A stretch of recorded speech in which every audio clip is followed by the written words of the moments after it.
Maraming residente at driver ang nag-ulat ng kakaibang mga pangyayari rito, ngunit isang insidente ang talaga namang tumatak sa isipan ng mga manonood.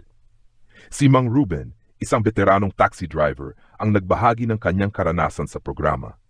Isang gabi, habang namamasada siya sa may Balete Drive, may isang babaeng nakaputi na pumara sa kanya. Mula sa kanyang rearview mirror, naaninag niya ang mahaba nitong buhok na natatakpan ng mukha. Dahil sa dilim ng gabi, hindi niya ito gaanong napansin at agad na lamang niyang pinasakay. Habang nagmamaneho siya, napansin niyang tila lumamig ang loob ng kanyang sasakyan, isang hindi pangkaraniwang lamig na parang bumabalot sa kanyang buong katawan. Tahimik lamang ang babae. Sa una, inisip niyang baka pagod lang ito o hindi palakibo, kaya hindi na niya pinansin. Nang makarating na sila sa isang interseksyon, tinanong niya ang babae, "Saan po kayo ibababa?" Ngunit wala siyang narinig na sagot. Napatingin siya sa rearview mirror at doon niya napansin ang nakakapanghilakbot na tanawin.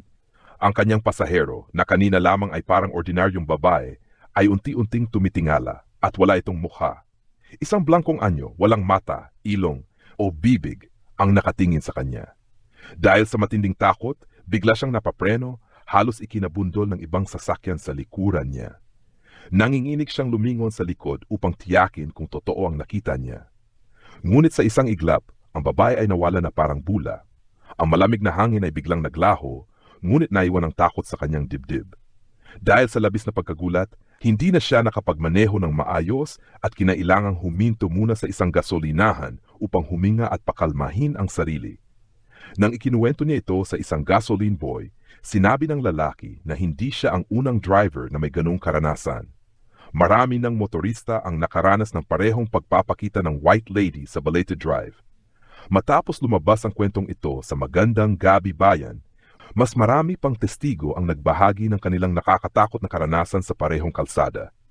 May ilang napatunay na minsan, hindi lamang ito nagpapakita sa likod ng sasakyan, kundi bigla na lang sumusulpot sa harap ng mga dumadaang kotse, dahilan upang mawalan ng kontrol sa pagmamaneho ang mga driver.